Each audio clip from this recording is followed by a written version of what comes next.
Here restoring one of these Lincoln Town cars. This is phase 2, and in phase 1 I covered the window motors, rear suspension. I converted from air suspension to coil springs, brakes, calipers, battery, and then there's, random issues here and there, and every one of those issues is broken down into a separate video if you want to see detailed videos. But these phase videos are just kind of like glimpses of what we've done so far. It looks like we're going to break it down into 4 separate phases. So we're dealing with more cosmetic stuff in phase 3 and 4, where we're doing the body work on the hood and maybe the trunk and the rear bumper. We're blacking out all the chrome trim. We're doing the door panels for all the electric components and seat adjusters and all that stuff. And so yeah, I would say it's somewhere around halfway done, and more on the downside of the mountain than upside of the mountain. It's been a lot of work, but it's also been a labor of love. It's really cool to see this car sitting for 4 years and then going back to looking and running better than brand new. And here you see me changing the oil, which was well past due. I was putting it off, but then again, I wasn't driving the car either. So usually if you're going to restore a car, this is one of the very first things you want to do.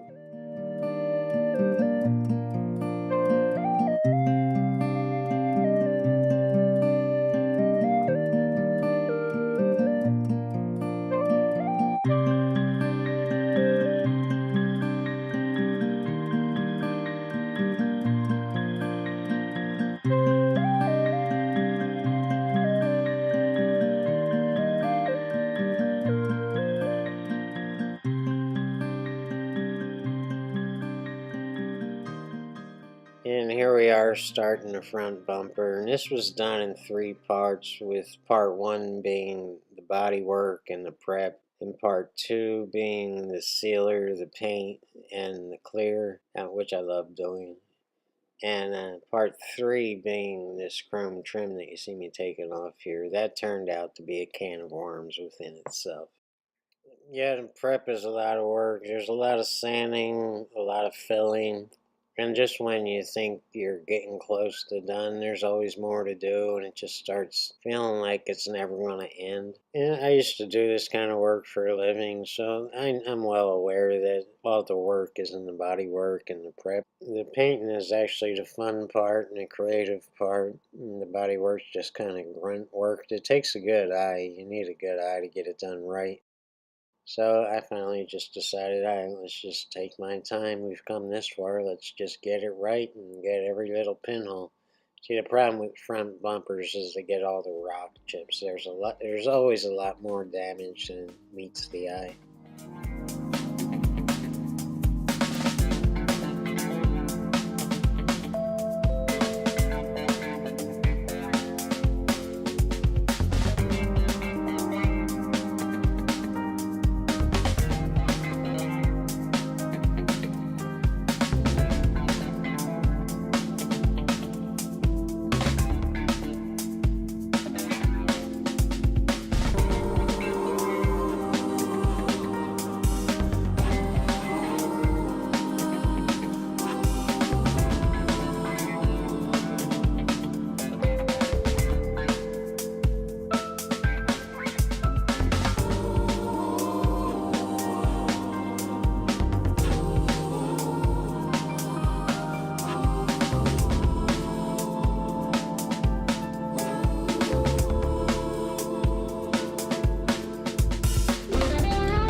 The body work and the prep is done, and we're going into the second part of the bumper restoration, and right there I'm mixing up sealer.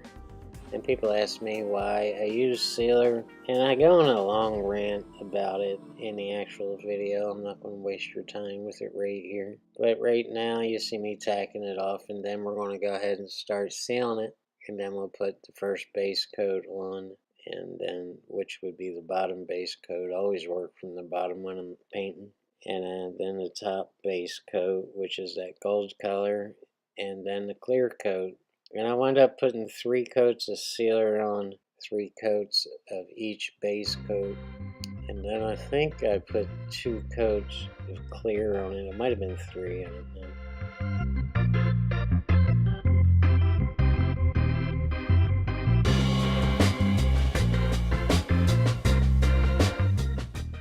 So this is just a light coat for that first. It's a little bit more than a mist coat, but not a lot more. It's just something for the second and third coat to bite into, because those will be much heavier. And this is the second coat, and the gun slows down a little bit, and we're a little bit closer to the actual bumper. Nice and even.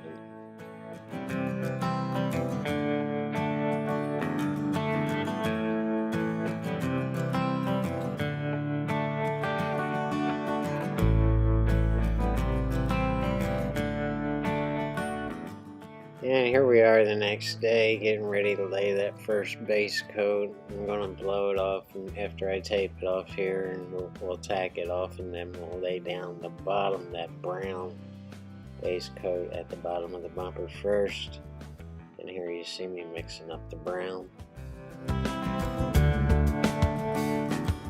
Here's an old Pro Street secret, but it's not really a secret, and YouTube's all about sharing secrets. So if you're painting outside, go ahead and hose down the ground all around you, and this will help keep the dust down.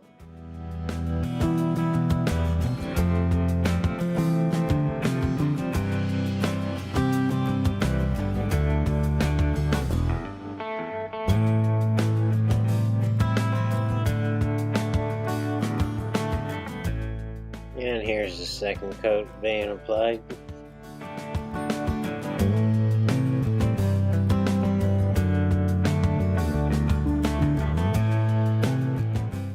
And about 15 minutes later, the third coat goes on.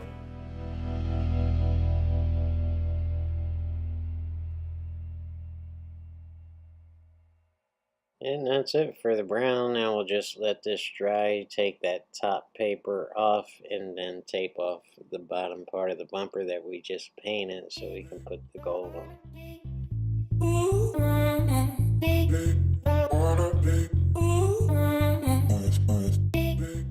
And again, this first coat is light. It's just an adhesion coat. You don't have to worry too much about coverage until the second and third coat. This is a second coat, and you might not notice, but the gun is a little bit closer and I'm moving a little bit slower. Now I'm worried about coverage, and very even coverage.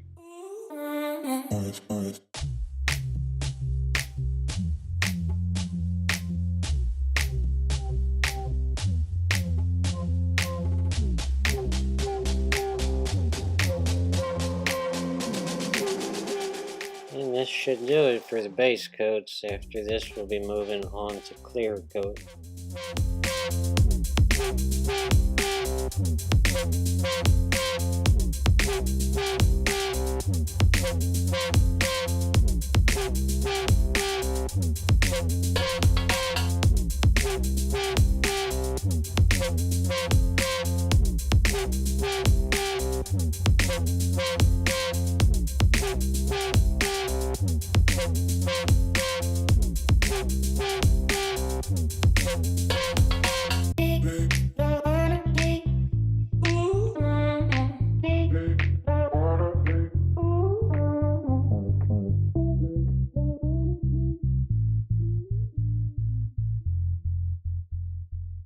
And then 10 minutes later, the second and final coat of clear.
And the final step in this bumper restoration was this chrome trim and restoring it all and getting all the flaking off. And my plan was to re-chrome it, but that was an epic fail, and I wound up just blacking the chrome out, which I think looks great. But it leads me into blacking out the rest of the chrome on the car, which I have not gotten to yet. Because I like the way this sealer sprays and the way it looks and the way it lays flat, I've decided to spray the trim using sealer and then protecting it with clear coat. But I didn't know if this system would work, so I went around and I asked, I don't know, about 9 or 10 of the best painters in America if anyone has ever done this, and will the clear adhere to the sealer. And they either weren't in a hurry to tell me because of some kind of trade secret, or they didn't know themselves. So I tried it, and it's months later, and well, the results speak for themselves.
When this switch first broke, I figured it was no big deal. I'll just get on the internet and find the stock number and just track it down and buy it, right? Well, Ford discontinued it. So then I figured, well, no big deal. I'll just, call around and search around on the internet, and it's absolutely no luck at all. And the switch itself, as you can see right there, that green piece, I think it's just fine. It's just that plastic rocker is a terrible design, and they crack and they break. So the next thing I did was run around in the junkyards, and I spent 2 or 3 days just junkyard shopping and just trolling junkyards, looking for, any Lincoln Town car with a moonroof. But there's not many of them made in or around this year. I think they only put the moonroof on the Cartiers. I could be wrong about that. They might have put some on the Executive Series as an option for the buyer. But even that will not work. So you had to have these exact same switch. And finally, after a whole lot of hassle, I just bought, well, at first I just went out to Home Depot and bought a toggle switch just to get the moonroof closed. And that worked, but I had to finish the job and get a switch, and so I could open and close it and be done with this job. And I found one, and it has to be polarity reversed, and it has to be 4-prong. No other moonroof switch is going to work on this moonroof. Most of them are 5-prong, and they're just a completely different design, and it's just not going to work. And I tried everything, and I found this, and I still wasn't 100% sure it was going to work. But when I got it 3 or 4 days later, I hooked up the wires. I even researched how the wires are connected and what color goes to what prong and everything else, and it worked fine. It still works fine. The big issue is that switch, that aftermarket switch, is not going to fit in the console. So the hole where the other switch goes has to be carved out a little bit so you can get the new switch in. And I get into detail about this in this separate video. But as you can see, it worked great. And it looked great. In the end, it looked better than the stock switch.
The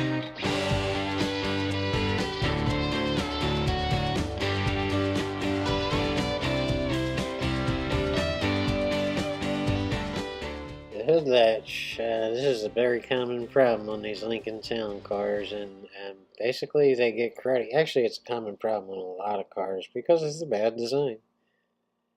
And what happens is they get dirty and it doesn't allow the parts on the latch to move fully closed and fully open. So you have to wind up slamming the hell out of the hood just to get it closed. And it's usually a really easy fix. Just take the latch all the way out, spray some degreaser in there and let it sit for a little while, and then just pressure wash it out and put it back on, and 9 times out of 10 you'll be good as new. It's a little bit different on this issue, and I'll chime back in during the end of it when I found the main problem.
Yep, grease it up real good because these things dry up and all that's left is just crud.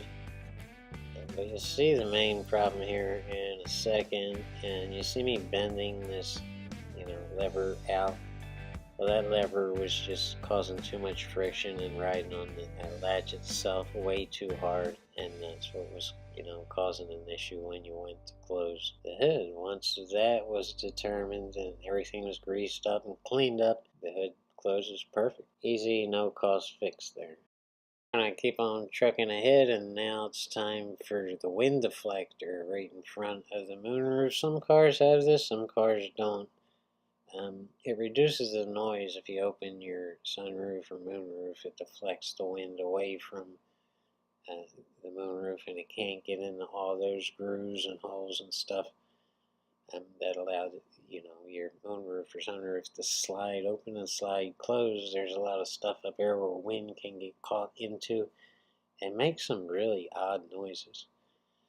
And it's just noisy. So yeah, and the problem with these is when they sit in the sun for years and years, and then the cold in the winter for years and years, the adhesion loses its power and they come flying off one day. And hopefully you'll be able to see it as it's coming off and just pull the rest of it off. And at first I made the big mistake of just using Gorilla Glue because it had never failed me before. But it did fail me this time. It only lasted 2 days before it started coming off, and then I just pulled the rest of it off, and I wound up breaking the wind deflector. So yeah, live and learn. And luckily they're pretty cheap. You can get them for about 30 bucks on the internet. I ordered a new one, and it came with the right adhesion, which is just a strip, and it expands and contracts with the winter and summer. So you don't have to worry about it failing, at least for many years down the road.